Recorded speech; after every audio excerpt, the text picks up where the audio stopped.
Good morning. Sorry for the delay, guys. Technical things on our side. We were without power a couple times, a couple points this weekend, and that always plays havoc with my main video computer down in my storage space. And so, having to get some things regulated with that. Welcome back to Trial and Error. Fearless had some errands he's going to run, so he's going to be joining us here shortly. I wanted to do a quick conversation. Well, first of all, let me introduce myself. My name is Brian. I wear a lot of different hats. Morning. How's it going? Thanks for tuning in. I wear a lot of different hats. I do marketing consulting work. I've done ghostwriting. Do coaching, teaching people how to get themselves visible on video. But then also added another layer to kind of what I'm doing, which is teaching people how to build consistent content systems for their business or brand. Because the consistency is the thing that's key. And I think just teaching people how to turn the camera on it isn't quite adequate. I need to teach them how to make it a ritual, how to make it a habit, so that you can come on, turn on your stuff, turn on your content, deliver, or turn on your camera and deliver the kind of stuff that you need to deliver. And it's not just video stuff that I've done. I've helped newsletters and things along those lines. So I wear a lot of different hats, is what I'm saying. This is the Trial and Error podcast. Initially, it started just me and Fearless talking about how we try things, we fail, and then we learn through the failing.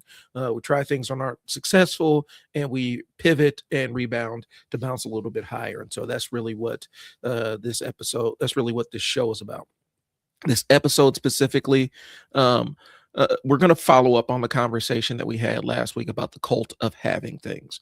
And so before I get into my notes too far, this is going to be a little bit shorter episode because as a dad, I got summer stuff to handle. So I got to go pick up my son from wrestling. So, um, long story short, the conversation last week was talking about how social media kind of addicts us to owning and possessing things. Um, and it's not anti having things. Like, I don't want it to come across like that. Oftentimes, when we have these conversations, people think it's some kind of minimalism thing, and I'm banging the table demanding that everybody give up your worldly possessions. That is not what I'm on. But I do think that oftentimes we get trapped into these illusions of abundance by people that we follow on social media, and oftentimes we think we end up having to emulate those people on social media because they have all these things. And oftentimes the things that they have are just for show. They're just to show the image of a person that is successful. And I know it's not sexy news to hear. I know it's not the most interesting bombshell of the world, bombshell of the year, but it is a real thing. And oftentimes, and it's not just kids that are falling for the okey doke with this stuff. I've seen adults who are business owners fall for the okey doke with this stuff, where you'll have somebody, here's one that I've seen. This is the scam that I've seen really well. Um, you have a fitness trainer or somebody, um, and they have either they may do bodybuilding and then they're in the off season. And so when you're in the off season, you do rehydrate and things along those lines. And so they'll do a before and after picture for their product or service, their bodybuilding or fitness product or service, and they'll show themselves fully rehydrated, where they're still kind of muscular, but there's not the vascularity and stuff like that. And then they'll do the after picture, which is them fully in competition mode, which is starved, dehydrated, and ready to rock and roll in a lot of cases. And they post that as the before and after pictures and saying, hey, these results are attainable for you who hasn't really done anything athletic in the last 10 years. And that's a hustle. That's okey doke. They're taking somebody who's already in physically top shape. They're just not aesthetically looking like that, or in their mind they may not be aesthetically looking like that because again they're hydrated, and then they dehydrate themselves to their competition body and say this is the before and after, this is what you can look like with my program. It's bullshit. But they trap people all the time because that before and after psychology is really powerful. That's why Facebook will, if you're doing a Facebook ad and you have before and after pictures, they're death on that. They're very, very strict on that because that's a very strong psychological thing that you can put in your ad, is before and after images, specifically when it comes to weight loss. I've seen it where influencers that will get pregnant, and they'll show their their pregnancy body, and then show the after effects, but they won't disclose that they have been pregnant or whatnot. They just say, I lost all this weight doing this workout or routine or whatnot. And not understanding that they're just getting back to their normal baseline of what they normally walk around with and look like. And it's a lot easier to do if you are already shredded. If you're already in top physical shape, it's easy to get closer back to that than somebody who's completely detrained trying to get to that. But that's the bait and switch. That's the social media game. I've seen people do the Airbnb thing where they rent out an Airbnb and pretend like it's their house. Let's see. I know why Facebook advertise stuff. Talk about it. I'll explain. If you're interested, I will tell you what happens with that.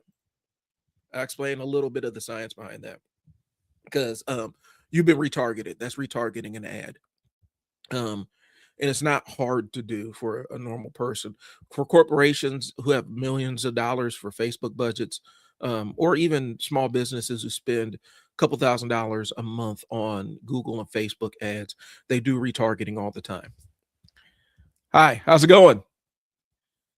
So the social media illusion, thanks for tuning in. The social media illusion is this. I've seen people rent out Airbnbs, pretend like it's their house. I've seen people rent cars, rent the same car and pretend like it's their vehicle. Fearless and I did one where you buy a big fake wad of cash, or you go and withdraw a couple of hundreds and then make everything else one so you can show off wads of cash. I've seen all kinds of people do it. I've seen people dump their entire life savings into a vacation overseas and spend most of the vacation recording content so they can post it throughout the year to make it look like they're on vacation all the time to their followers. This is the social media game, and this is how they indoctrinate you into the cult of having things. Because the reason why they want you in the cult of having things is because more times than not, when you're seeing an aspirational life, when you're seeing the life that you want being lived out by somebody on the screen, you're willing to sit down and listen to them and say, hey, how do I get where you are? Well, they aren't even where they say they are. They're just faking the funk on you. But talking about like advertising stuff, you may be talking about, you may be thinking about it. You may have inadvertently done a search for pizza near me at some point in time.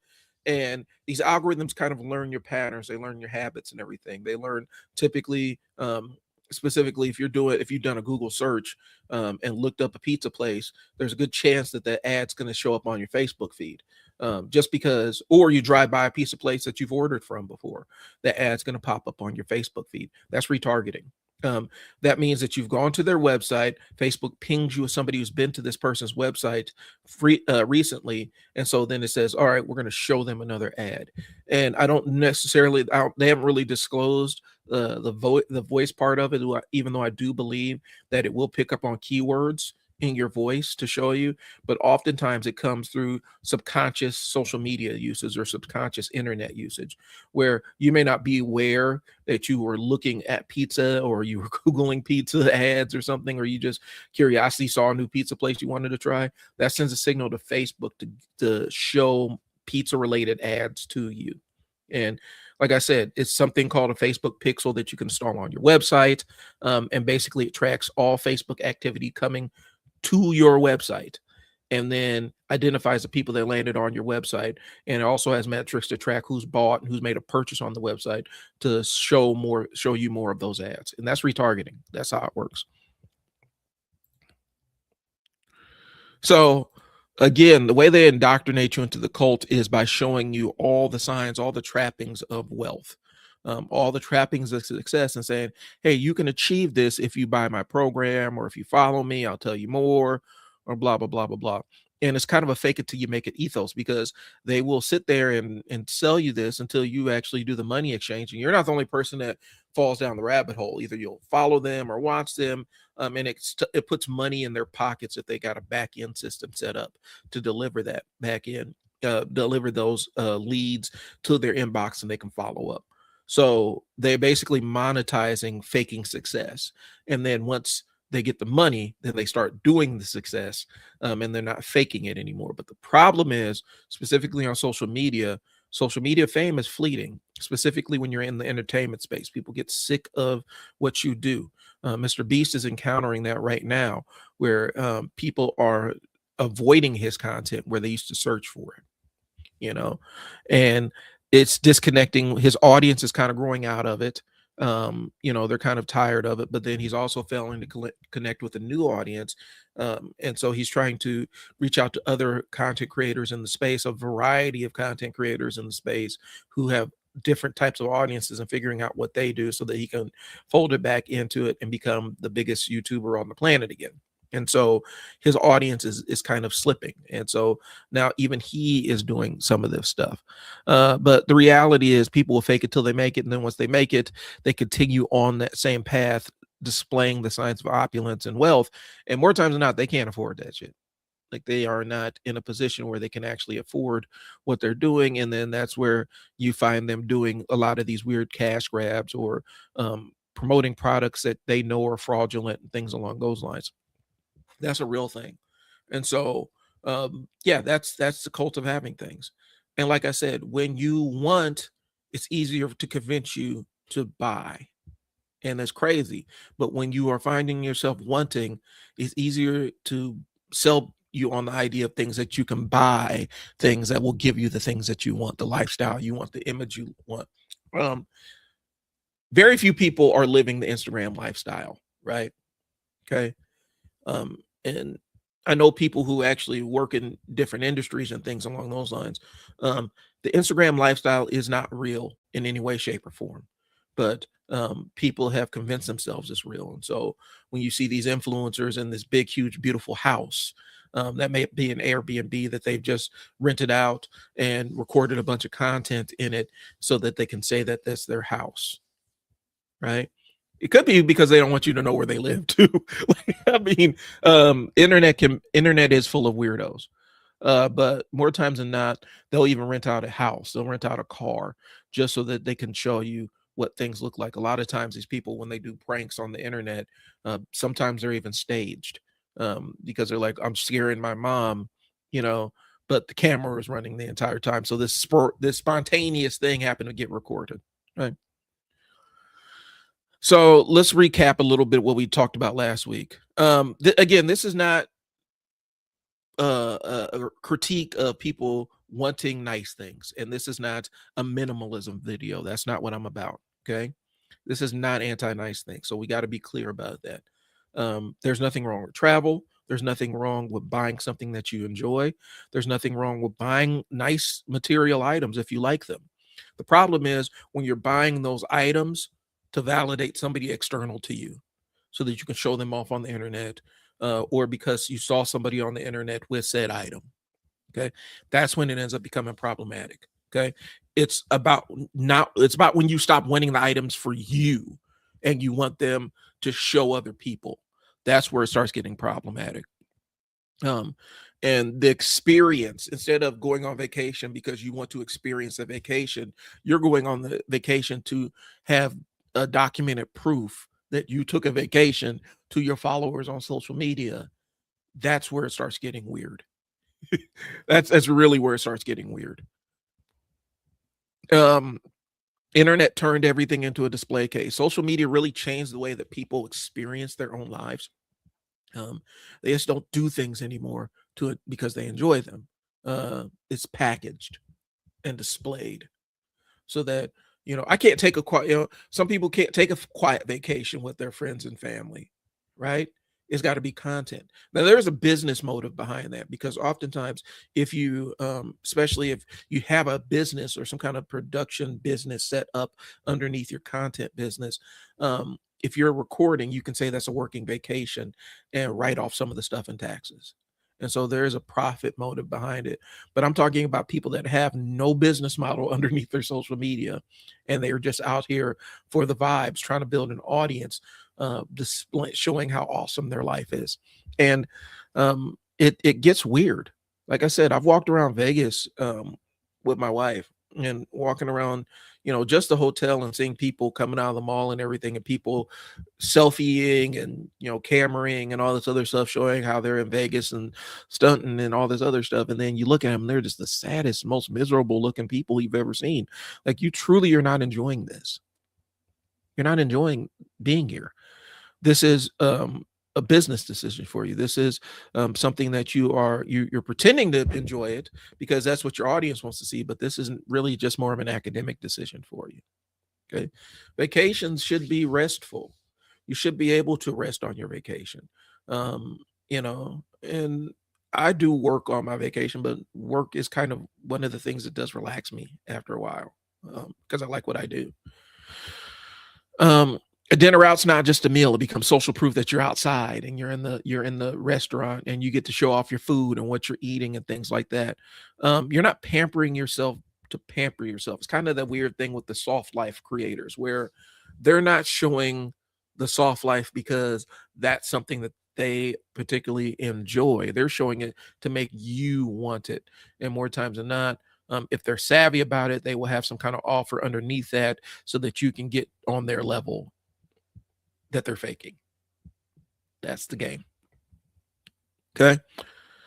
So, experiences as status symbols is something we talked about. Vacations, concerts, festivals, restaurants. I don't want to go to concerts anymore because more times than not, the concerts are full of people who are recording everything, and they're going to, this festival or this concert, this music festival. This person is going to have a living document of the entire music festival. And I've done the documentary and stuff as a process, as a social media campaign or whatnot. I've done it personally where I'm going to show a before and after, but show the transformation and all the other stuff. That is, I have no problem with that. My issue is when you're going to record everything and at some point you record the entire set and you have all these little clips and everything. It's like, but did you like enjoy the festival? Did you enjoy the music? You posted this thing and now they're mocking this person behind you that's dancing. I know that the person that's dancing didn't necessarily want that. They didn't want to be memed up on the internet and stuff like that.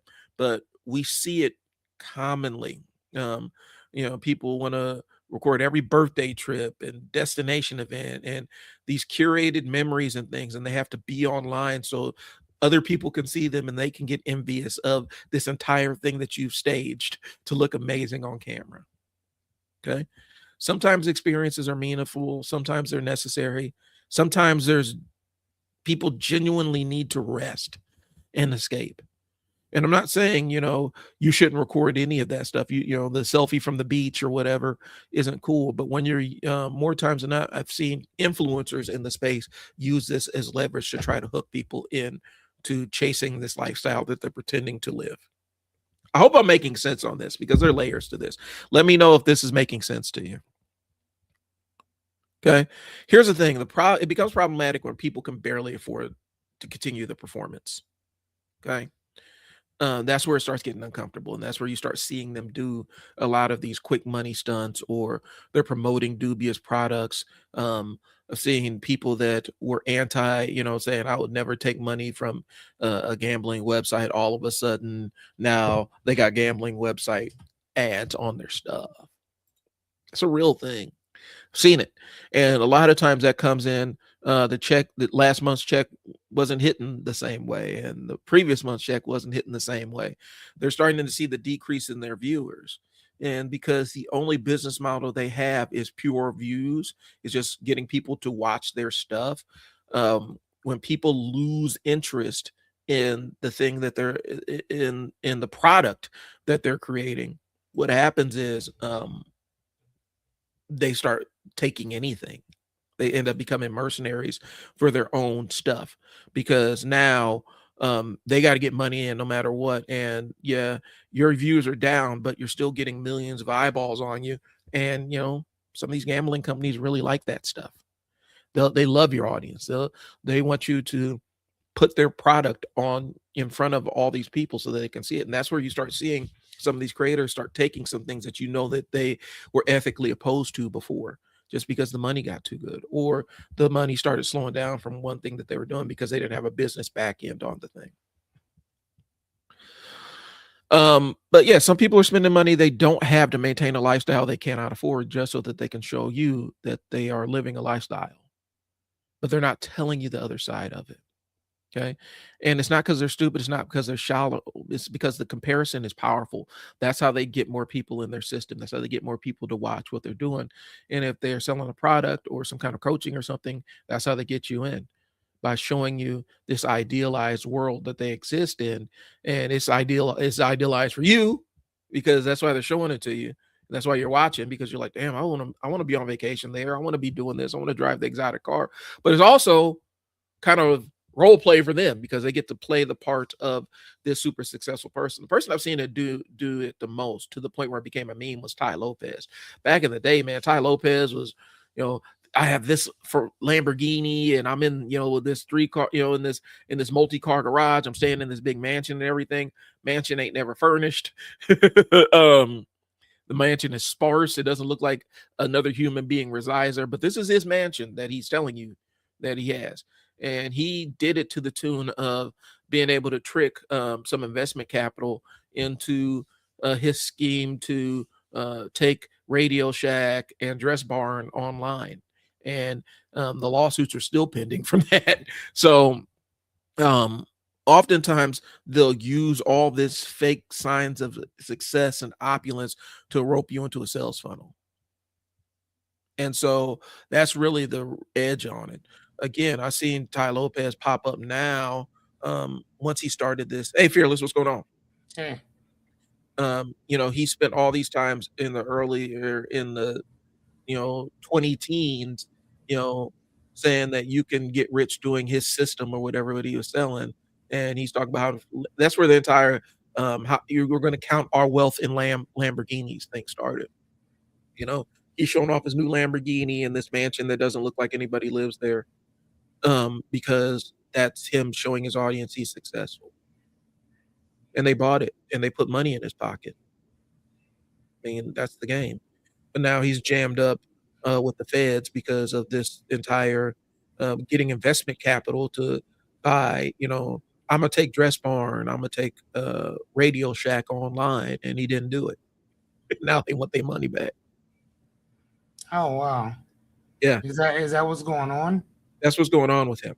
Oh wow. Last time I saw, like, it was a bunch of like brick and mortar stores that really had strong footprints in the early 2000, late 90s, early 2000s. Radio Shack goes back even further than that. And it was a smart idea. And if he invested the capital in the way that he told them people was, it might have worked, because these brands are nostalgic brands and people recognize the name. I would buy computer parts from Radio Shack if they were online. I mean, but at the same time, though, I mean, those prices were crazy, dude. Yeah, and that's And the that's part. one of the things that put them out of business is Yeah, because it was so expensive. well, that's what he's trying to do. He's trying to restructure the business he's trying to modernize and that's what the pitch was. And like I said, it was a good idea. That's the frustrating part about it. But again, you talk about somebody that's been selling the illusion of success all this time. At some point, selling the illusion of success becomes expensive in and of itself. Mm-hmm. And if you're constantly selling the illusion, you run out of money. And then you constantly need more money coming in to keep the illusion up. And the money that should have been investment capital to go into the business, just kind of goes away. I tell people all the time, one of the things is we first launched the basketball training business. We've seen a lot of people where they took that,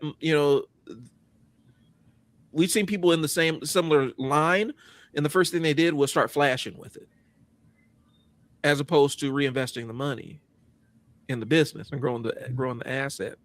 Okay. And a lot of business owners fall into that trap. You get the first couple of thousand in the bank, things are going good, you're making a little bit more money than you used to, and I'm gonna treat myself. And there's nothing wrong with that. But what happens is treat yourself ends up becoming the normal, and there's no money for the business to grow. And then you're back doing all the low level stuff, and you're not really stacking opportunities on top of each other. And when we first started that training business, we've seen a lot of flame out doing that, because they start making that money, and that money ends up becoming their new norm. And now they have to show the internet how successful a business person they are. with said thing, and the show doesn't really make money in and of itself. Mm. You know, but yeah, that's that cult of having things. That's the other side I wanted to talk about last week. Mm.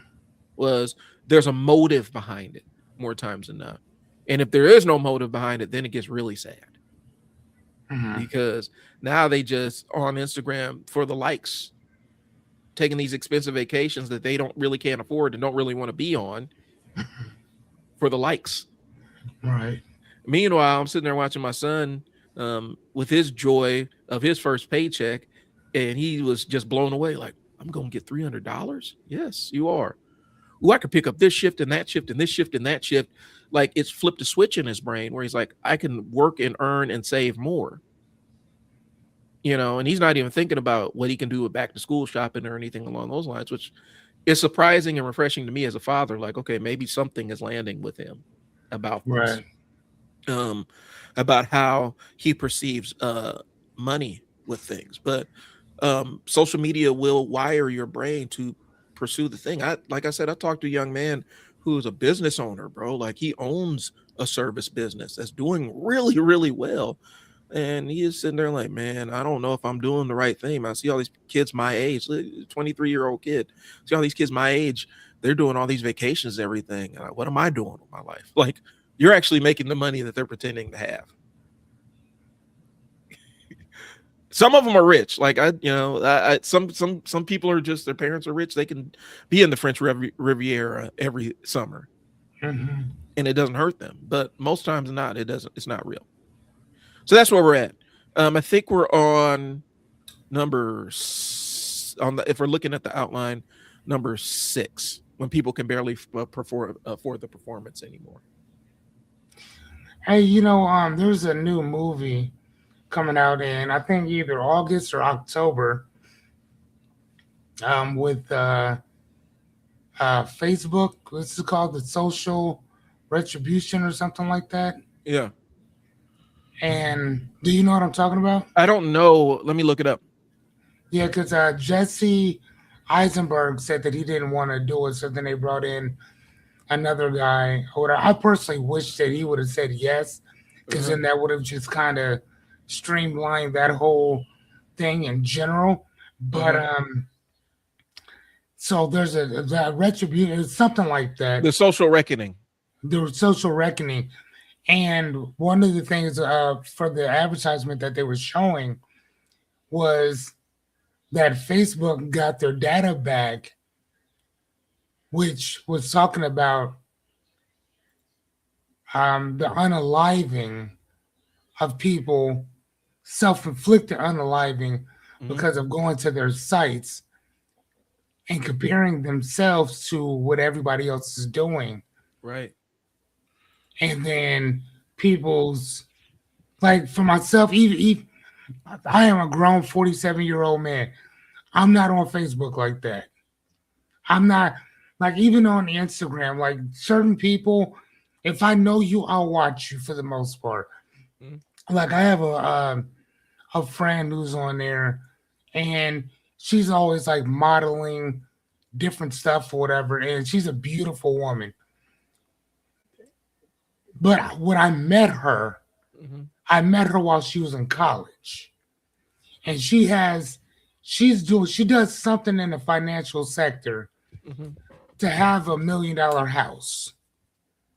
I mean, and all the bags and dresses and shoes you can think to go with it. Okay. Right? Unapologetically wealthy. But I also know where she lived before all this happened. You know what I'm saying? I know what like, you're saying. So when I see her, I'm like, congratulations, good job. I'm always telling her, hey man, you look amazing, like right, because she does. But I'm not trying to compare myself to that. I was just doing a paper, and I was telling my professors, like, dude, like I'm not here because I need a job. I'm not here because I need money. I'm here because, like, I've been learning. I've been an autodidact for so long that Dude, my stuff is going up. Sorry. I've been an autodidact for so long that, and an autodidact, ladies and gentlemen, is a person who's self-taught. That I wanted to go somewhere. I wanted to do something where somebody knows something I don't. Mm-hmm. Right. So like yesterday, I was taking a quiz. Man, I promise you. Like I read all the material. Uh-huh. Like I got this. Man, I took my test or my quiz. I bombed the shit out of that thing. Uh-oh. It took me 2 hours. 2 hours to get to 100. Cause I didn't like with the class that I'm taking or whatever, you do this thing, and if you get 13 answers right, then you're done. You're good. Dude, it took me 2 hours to do that. Usually it would have only taken me maybe 10, 15 minutes after that. Wow. But again, and I was writing up a paper about it, and I'm like, dude, I felt that thing so much. It took me 2 hours to pass this thing. And if I like literally, bro, I didn't go to bed till like 3 o'clock in the morning. Which class was this? Sociology. Okay. And like again, I love sociology. But the way that they were asking certain questions or whatever, you really have to pay attention to what they're asking. And it's based on a point system. So if you get to, let's say you have 350, right? But Uh-huh. then you can bet 50 extra points that you know the answer. So that's what I would do. But Okay. if you get it, you had 350, you had 400. If you Uh-huh. don't, you had 300. You see what I'm saying? Right. So like, oh my gosh, dude, oh man, it was horrible. I'm like, God damn, did I read the chapter? And some of it I was like, oh my gosh. And I had to literally sit down, rewrite, reread the stuff, rewrite my notes, reread my notes. And I went back and eventually I You passed it. But here's the thing, I could have stopped at 72. I could have stopped at 77. That would have been a grade. I could have stopped at 82. That would have been a grade. It still would have been a B. I could have right. stopped at 88. That would have been a B plus. I'd have been good. I could have stopped at 92. That was an A. I kept fucking going. And again, I'm not comparing myself to anybody else. I just know what I'm capable of doing. Right. So once you turn that inner gaze from other people to yourself, boy, the things that you will pull out of you is crazy. It is. And I think that's kind of the game. And I think that's kind of the danger I'm talking about with Mm-hmm. this cult of having things where you're sitting there looking so far into other people's lives that you don't take time to live your own. And you don't That take part. time to move it and push it on your own because you're so busy looking at what they are doing and comparing what they're doing, what you feel like you ain't doing, and all this other stuff. And really, y'all, that's not what this is about. It's not about what they're doing versus what you ain't doing. It's about maximizing your life to live life in the way that you are happy and fulfills you. And I think oftentimes that's the piece that gets lost, right? Right. You chasing, you're chasing a lifestyle that is not yours, nor was ever intended for you to live. Um, and you may want it, but eventually, if you handle your business, if you continue to grind on the way you are, you're going to eventually create a semblance of that life if you lock in on it. Um, Mm-hmm. it may not be 100% a one for one translation of it, but it may be something that you're happy with. And like I said, we talked about it. I've used the quote before, um, it's all right to head out to wonderful. It's Bill Withers. It's all right to head out to wonderful, but sometimes you got to stop and take a look around at good enough and get comfortable with that because sometimes good enough is good enough, Mm-hmm. you know? Um, and I think, I mentioned it to people. You've heard me say it on this stream. Comparison is the thief of joy. Mm-hmm. It will absolutely rob you of being happy of the small things because you're comparing Wait, yourself to other things. so here's the thing though. I understand where that is, and I get that, but I also Yeah. think that we have to be kind of careful with that too, because comparing yourself, I I think that it has a duality. Okay. Because on one hand, yeah, like comparing yourself to somebody else and then being hard on yourself of where you are, that's a appetite for destruction there, Right. right? But I also think that there could be some positivity that comes in that as well. If that's some stuff that you're reflecting on, where I, you see somebody else doing something, and you like, oh wow, I want to do that. You know what I'm saying? Or man, I wish I had that. Hey, what did you do to get that? You see what I'm saying? Hey, Brian, I think you're gone again. Or you're having a stroke. Anyway, so um, and so that's like one of those things or whatever where you have to you're looking at what somebody else has, you're going in internally, and you're like, okay, what do I need to do to go do that? Or what do I need to do to go get that? And that's kind of how I did it um with my Tesla, for instance. I mean, I've been seeing them things. I've been seeing Teslas for since 2012, and at that point, I was homeless. So I was seeing these cars. Hmm. I've always loved Tesla as a person. I see this car, I'm like, dude, and it takes 10 years. And one day I take my son to a dental appointment, and I see that in Council Bluffs, Iowa, we had a Tesla. It was not a dealership; it's more like a service place, but that's where you buy your Teslas from. So Right. I take my kid, we go in, and I'm like, "Hey, what will it take for me to get one of these cars?" They explain the situation. They say, first and foremost, have you ever driven one? I'm like, no.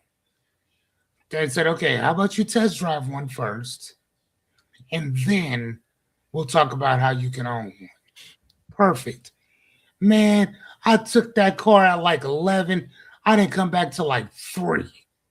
You know what I'm saying? And like, I knew that this would be my car, right? So I go back, they tell me exactly what to do. I'm like, oh, really? Boom, cool, not a problem. I do everything that they say. I have my car 2, 3 months later. I flew to Kansas City to go pick it up, drove home. I mean, and again, I never put any of that online. Right. Never. I never put any of, matter of fact, the only thing I put online was I was reading James Baldwin's book while I was at the motel or a hotel. Right. And I was just talking about, yeah, I was just sitting there reading. I was finishing up. I think it was Giovanni's Room. I was finishing that book up, and that was it. You know, that's the only thing I posted. I'm about to buy, and again, I'm in the 70,000 club with that car or whatever because I bought it in 22. Hmm. So again, somebody else would have posted, would have went live like, "Hey man, I'm picking up my Tesla, this that and the other." Man, I ain't do all that shit. People was losing their jobs. People couldn't afford to pay rent. People were getting, actually, they didn't get kicked out of their houses because the government stopped that from happening. Right. These people just racking up debt. And you think I'm going to post on my shit? Like, hey, I'm over in, I just caught a flight out to Kansas City to go pick up a $70,000 car while you motherfuckers is drowning Yeah. mentally, emotionally, financially, spiritually, physically. No, I'm good. I'm not doing any of that. So even now, I've never put that I bought it. I just bought a motorcycle. Mm-hmm. Same thing. Never said shit. Well, I'll ask you this because I dropped out a little. My browser crashed on me for some reason. Okay. Um, even though it was comparing and kind of seeing online stuff, that was for you. You did it because you were driven to do it. It's something But that right, validated you. right. But that's my point though, because I want people to understand that comes there's a duality with that. It comes with that double-bladed sword Mm-hmm. where it can help you, it can help motivate you, it can help stabilize you, it can help inspire you to do better, Yeah. right? To reach those heights, period, regardless of how long it takes. Because sometimes you need inspiration to find that motivation. You need it. Yeah. But what happens is when you are inspired by looking at what somebody else has, but you have no motivation to go get it. Yeah. You have no drive to go get it. You ain't got no grit or grind to go get that shit. You know what I'm saying? Yeah. Like fucking again, I'm always talking about my friend Jessica. Dude, she wanted to be a mother since I met her. Since I met her. All she talked about was being a mom, being a mom, being a mom. How she got goddamn she adopted a, a a young lady. She's possibly going to be adopting two other kids, Mm-hmm. and literally got right back into mom mode. You know, so if you can't do it physically, how else can you do it? You know what I'm saying? So again, like, and again, she saw other people doing this thing, but she knew that she wanted to do it as well. It wasn't happening for her yet physically. So, okay, well, what's the next best thing? There's a bunch of kids out here who need a mother. Right. There's a bunch of kids out here who need structure, who need family, who need love and support. I got all that. You know what I'm saying? Yeah. So I think that there's again, so that was my point. That's the point I was making about that duality of comparison. Because Yeah. I don't think it's always a bad thing, depending on depending on how you use that comparison. Well, and that's where I'm going with it because I think there's something intrinsic versus that extrinsic kind of thing. Yeah, for Where sure. because it's something internally, like you have to have a certain awareness and knowledge of yourself That part. for the motivation side of things. And what we're seeing is a lot of people don't even have an internal knowledge of what motivates them. They're just operating with this hole inside them. They're Yeah. looking to fill that Oh, man, I hole just inside them. right. And Yeah. so, I want to make some money. yeah. Like, And, okay. and making money in and of itself can be a great motivation if that's something that you want for something you want to do, right? But when Right. the problem becomes is you see somebody else doing it and you never really had any sense of direction or wanting to go or anything, and now all of a sudden that motivation ends up becoming yours, but it's only on a surface level because you can't articulate why you really want this thing. Like with the car I got now, like I've had this car for since 2013. When I first saw it, I saw it on the ad. I saw it on TV. I said, I'm going to have that. I like that. Like the way the new darts are coming out. Mm. Kind of a Fiat kind of thing, like an American Fiat. I can rock with that. And I made the decision that's the shot I was going to take, and I shot it. I ended up getting that car exactly the exact make and model and trim and all the stuff I wanted. And it was cool for a while. Like, it's cool. But then it just became a car, which is fine. Because I'm not driven. Typically, I'm not driven by the fancy cars. I liked having a nice car, and then it was a nice car for a while, and then it became an older car, and I'm like, all right, cool. So now it can get me from point A to point B. Yeah. And I'm not motivated to chase. The only reason I'm motivated to get a new car is because this old one is reaching the end of its life cycle. Mm-hmm. You know, we over 100. We well over 100,000 miles in this one right now. Mm. But I don't want I'm not chasing. One, I hate having a car note. Like I've always hated having a car note.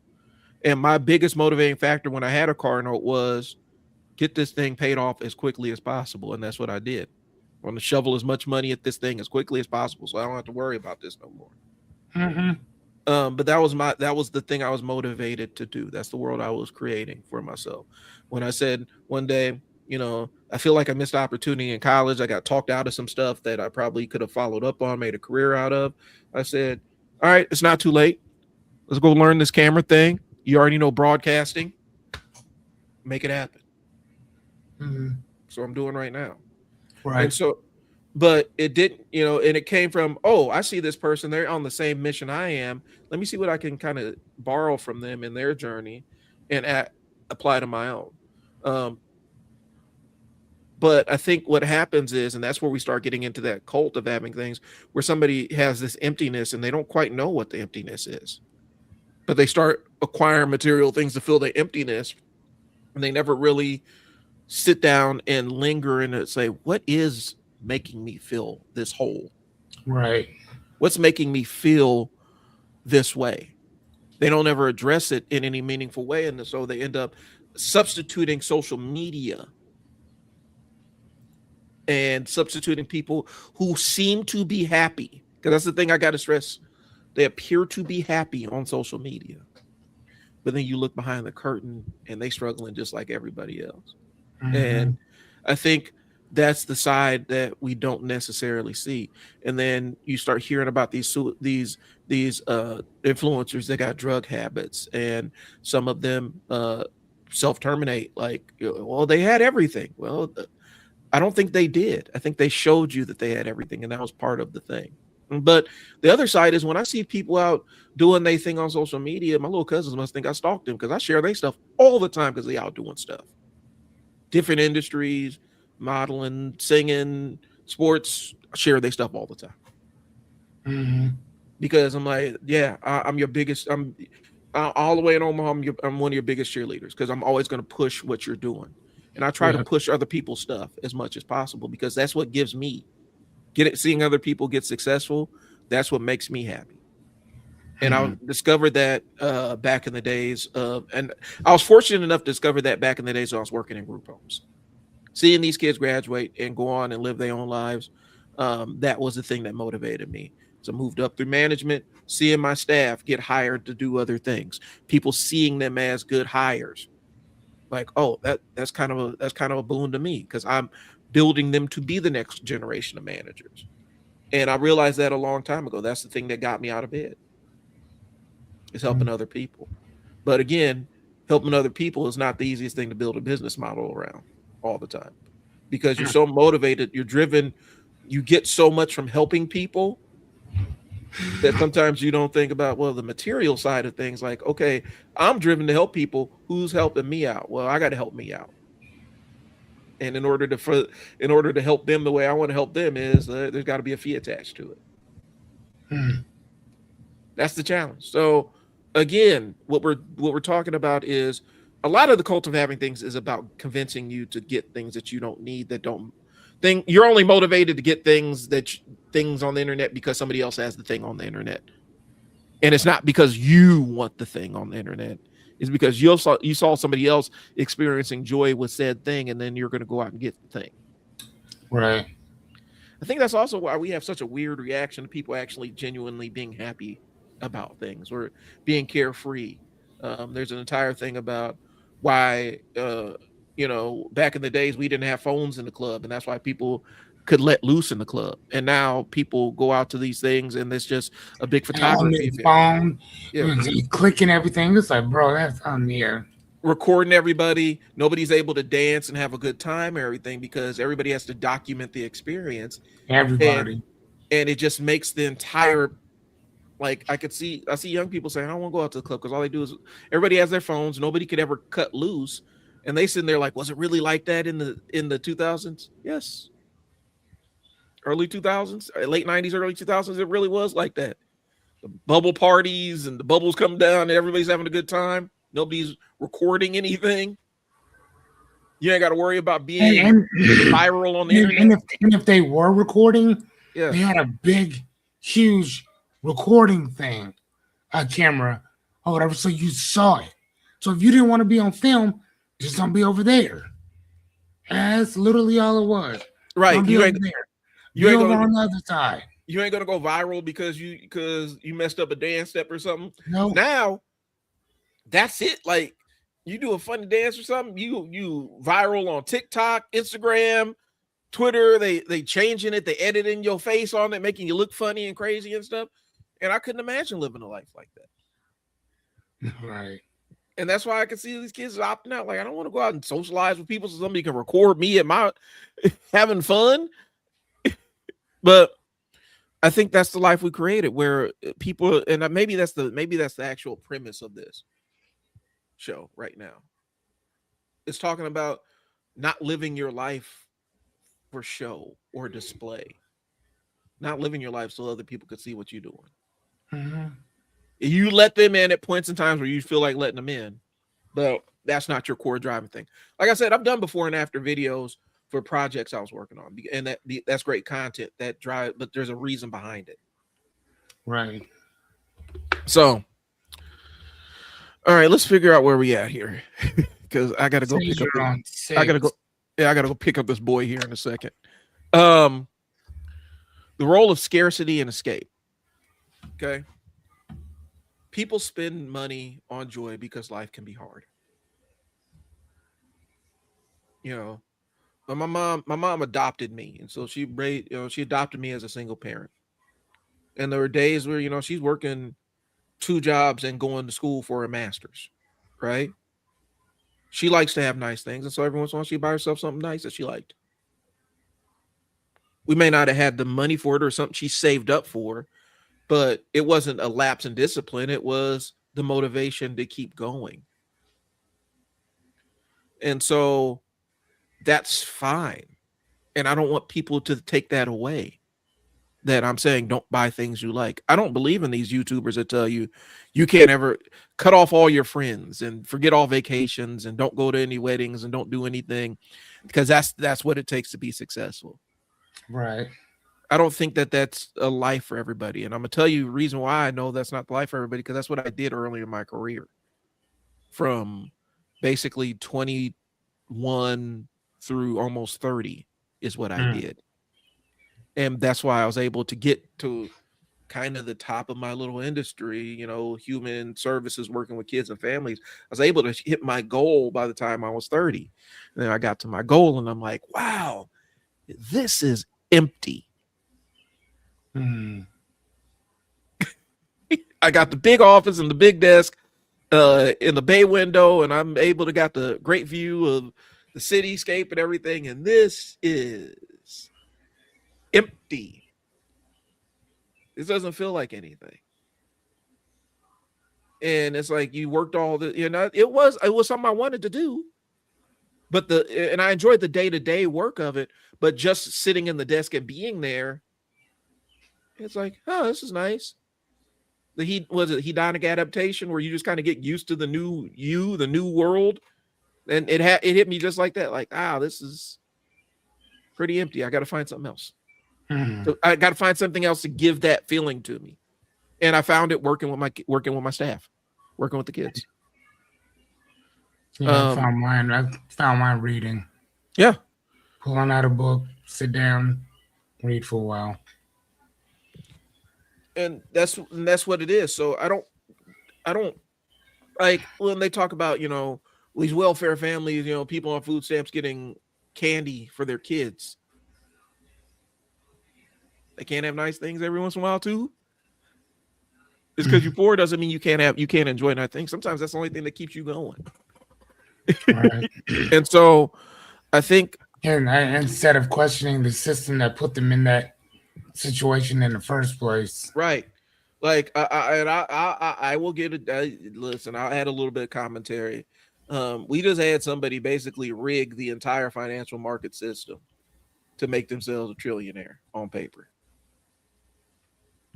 and evaluate a company that had lost $5 billion last year and has never really turned a profit, and said this is $1 trillion company now.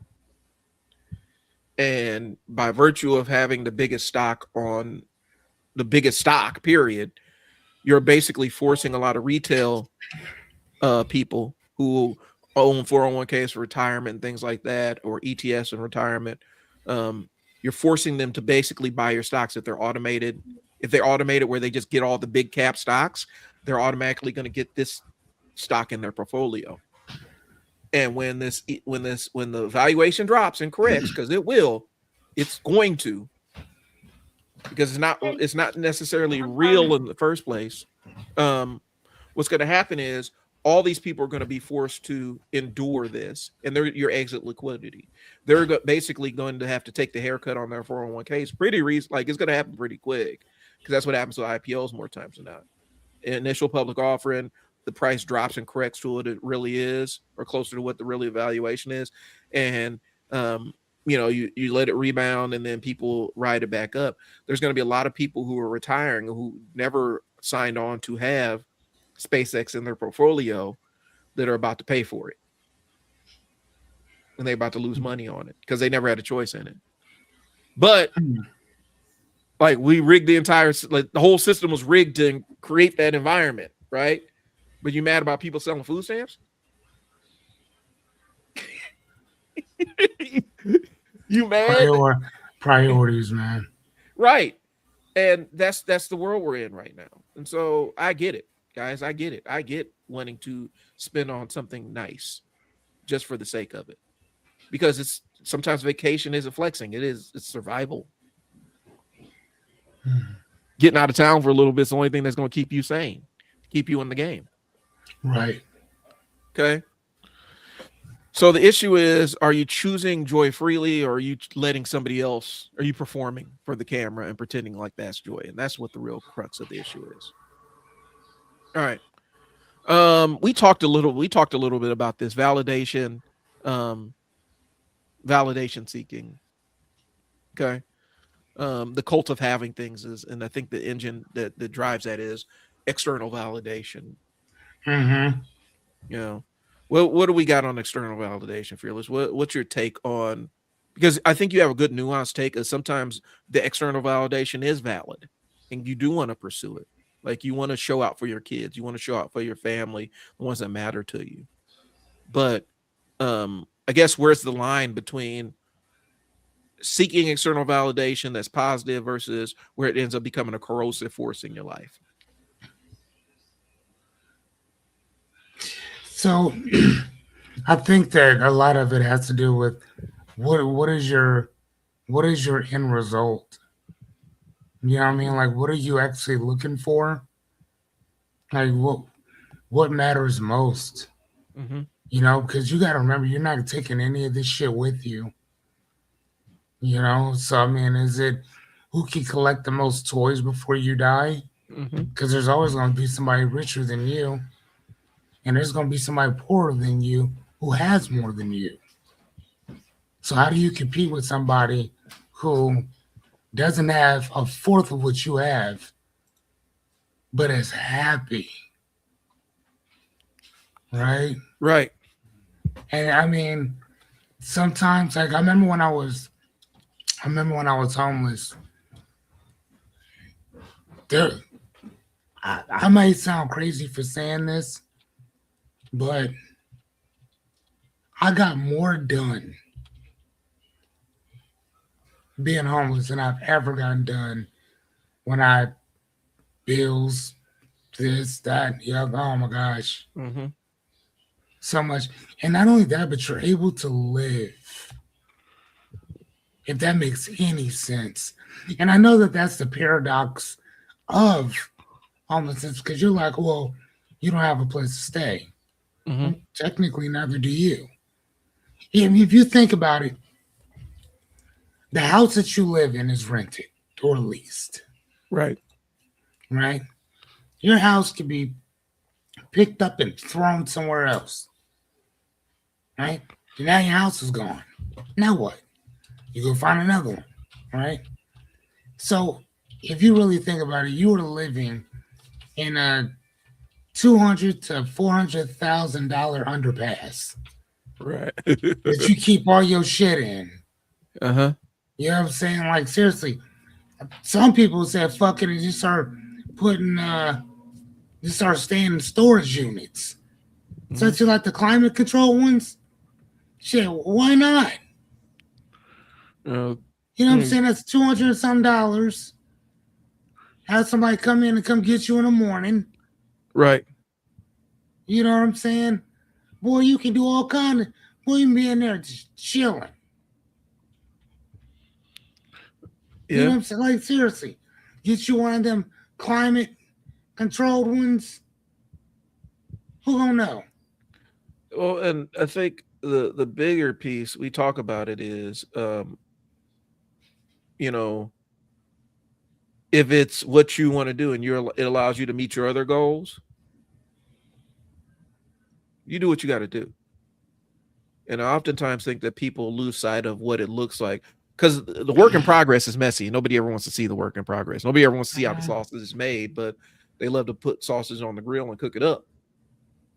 They want the end result. They just don't want to see what it actually takes. And I think that's where I end up falling down with my content creation because I will show you how the sausage is made. And a lot of people they don't want to see the grimy, gritty details of how bad it, how much it can suck for a little bit. And I don't really want to see that, in terms of chasing your dreams. They don't really want to see that. They just want to see the end result. They want to see, you win the game and victory and all this other stuff. But to me, the stuff I seek out is what's the grimy, get your hands in the dirt kind of stuff that I need to know so I can be prepared. And if staying in the storage unit's the thing that allows you to buy the house that you want, you gotta do what you gotta do. I mean, or like if you look at Chad Ochocinco, Uh-huh. when he got into the NFL, he stayed at the stadium for 2 years. He was making all that money, already a millionaire. He stayed there. He's like, why? Why go out and go buy this and the other? Yeah. This is open for us. Like he stayed there. Um, and when I thought about that, he was like, even having these $45,000 chains and watches, Mm-hmm. he looked at the commentary. He said, "What time is it?" Like, it's 12:15. How much did that cost me? It's free to ask somebody what time it is. Right. So why am I gonna walk around with a $50,000 watch? Who am I impressing? The females already know how much I make because they broadcast the shit on television. Right. Everybody knows how much you make. Well, and that's the Like thing. everybody.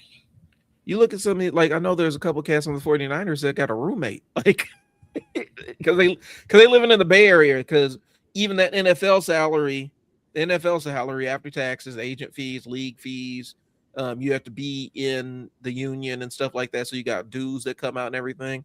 That's not enough to live a normal life in San Francisco.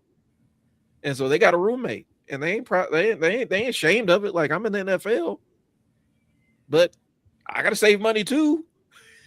I can't afford to live here, and they're keeping it real. I got to make things work, make things shake the way I need to.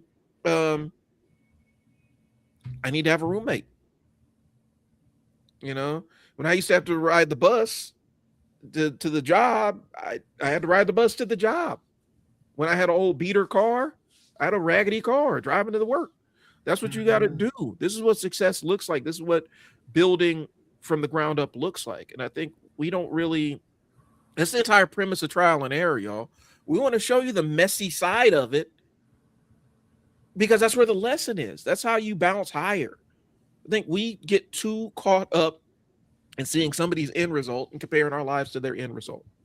Said it before, you Right. comparing your regular day-to-day life with somebody's highlights. Mm-hmm. When you go on social media, when you click Instagram, what are you going to see on Instagram? You're going to see really, really super beautiful people. Many of them have been digitally altered. Get all the blemishes off of them, round this, slim that. That's what happens on Instagram. And they're going to be at the top of your feed. And they're going to tell you could look like that. You can look like them, and you can't. They can tell you you can go on vacation here. You can't tomorrow. You may be able to one day, but do you really want to do that, or would you rather go somewhere else?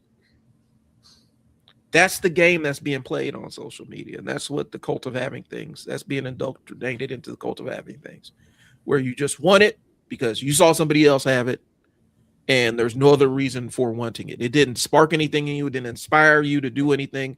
You were just, I want that thing.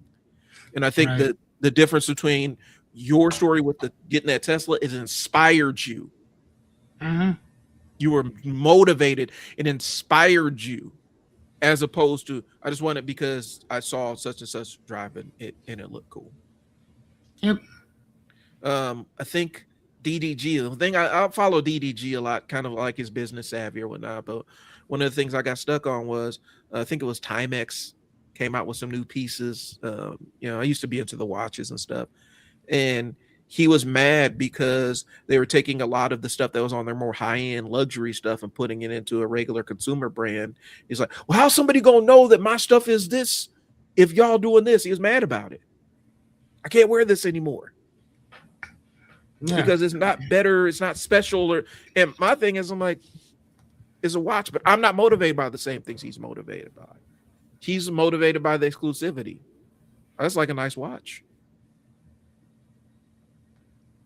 Right. Just like the people who spend, $170,000 to be the first ones to get their Cybertruck, Mm-hmm. and they built this gargantuan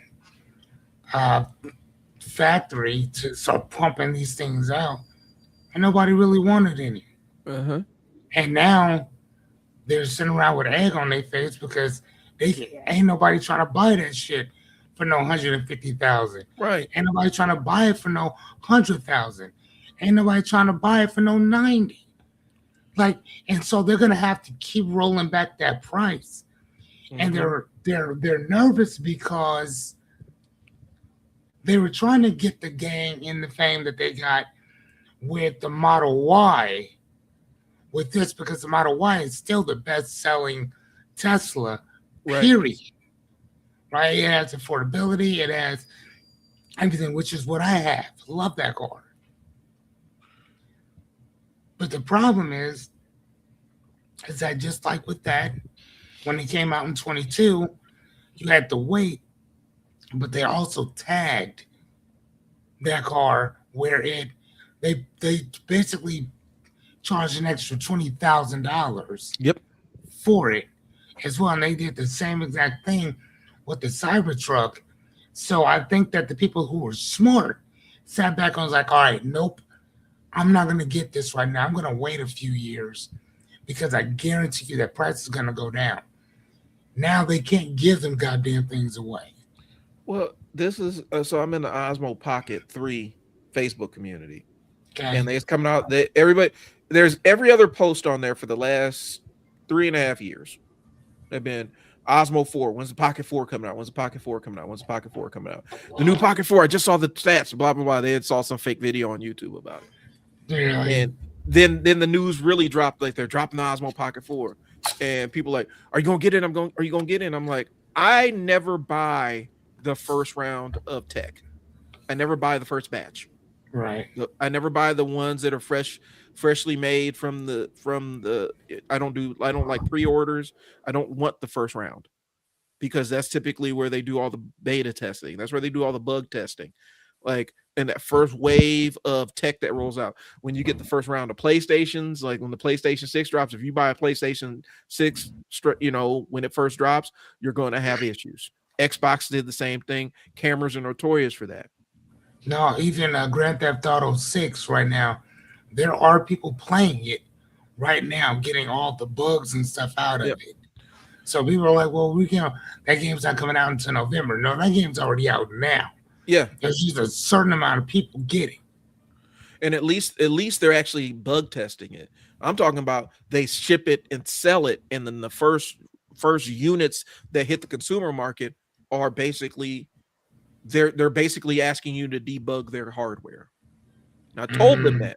I told people that. I said, don't run out and buy this when it first drops. Wait a couple months, maybe about 6 months. If you really don't need one, don't buy one. Because I had people saying, I bought an Osmo Pocket, so now how do I make money with this thing? You behind the game, bro. You should already figured, like, you already should have had, okay, I have a plan to make money. Now I need the Osmo Pocket to do it. Now you done put in $800 and now you don't have any idea how to start a video business. You didn't put any thought behind it. But what I'm saying is people ran out and bought this Osmo Pocket 4, and guess what I'm seeing in there? It was dead on arrival. The thing didn't charge up. The tracking is weird. The focus is weird. The firmware needs to be updated. All the problems that they normally have in the first batch of cameras. We done told you about it. Don't buy it. Don't buy that first batch of cameras. Don't buy that first any electronic equipment. Don't buy the first round of it. I don't care how hype you are for it. Wait a cycle or two. Wait a quarter or two before you take the plunge, because that first round, the first thing they ship out to the stores are the ones that they want people to complain about, because that's where they have all the bugs. Now they're seeing what it look. They're getting it tested on a mass scale in real time. And they're taking that data to iterate and improve on the next one. I remember when the PS3 came out. That was a big thing with the PS3. Was it? The PS3 was jacked. The original PS3 was jacked. And they iterated it and shrunk it and made it a lot, and all the different, 60 gigabytes and all these other different variations of it. And they finally landed on a consumer one that sold. PS4 kind of went through the same life cycle. I know PS5 did too, because there's some day one bugs on PS5 too. And so they're beta testing this stuff. And I think that Cult of Having thing says I have to buy it fresh and new when it comes off. No, you don't. You don't want it. The defective ones always come out in the first batch.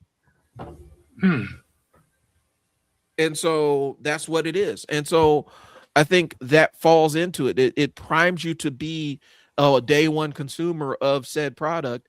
And there are very few things I will buy. I don't even go to restaurants in the first month. Like new ones? My wife put me onto that one. She used to do food service back in college and stuff. You never want to go to a restaurant in his first couple of months, because that's where they're testing out. That's where they're getting rid of all the workflow bugs that are happening. We broke that rule one time when Cheesecake Factory came to Omaha. Never again. One of the worst restaurant experiences I've ever had, and it didn't have anything to do with the service. It had a little bit to do with the service, but dude brought me a glass of water. There were like huge black spots and chunks of something floating around in the bottom of the water. I said, can you bring me another water? He brought me another one. There's still huge chunks of stuff floating in it. And he asked me if, well, can I get you a Coke instead? Well, so I can't see the stuff floating in it? Yeah. You guys need to clean your ice machine, because that's what this is coming from. Ice is dirty. Dump out your ice machine, rinse it out. But they couldn't do it because they were fully serviced. They had a full restaurant of people. They couldn't change their ice. And then the waiter didn't know the menu enough. So I ordered something. He brought me something completely different and then tried to convince me that this was the thing I ordered. Oh, wow. I said, nah, bro. I didn't order this, man. You brought me. I've been out to the one in Kansas City, bro. This what you brought me is this on the menu. This is what I ordered. And it's all because it was new. He was brand new at it. The service was brand new. The manager was brand new. The equipment's brand new. And now we are the guinea pigs so that they can get their staff trained. Okay. Ooh, I ain't doing that. I ain't doing that no more. I'm too old for that. Like, I don't want to pay. I don't want to pay to be your on OJT. I get it though. So what is OJT? What is that? On job training. On the job training. So that's what I got. Fearless, I got to run. If you want to continue on, and if you want to continue on. All right. I have a bunch of papers to do, so. All right, y'all. So then we wrapping this up. I don't know if we're coming back to this one. I think we got pretty much done. Well, shoot, we didn't get. I think we got pretty much done what we had to say. We'll be back at you next week with something else, another trial and error thing.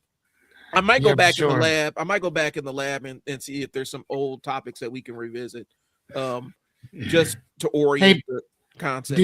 Did you go through Anya's stuff and delete them? I have not done that yet. I Yeah, got just delete her stuff off. okay. All Because right. all of her stuff is saved in her YouTube account, so she's fine. Okay. Then I'll do that when I get a second here. But Okay. I'm gonna go ahead and wrap this up. We'll talk to you guys next week. Trial and errors, Brian and Fearless. See ya.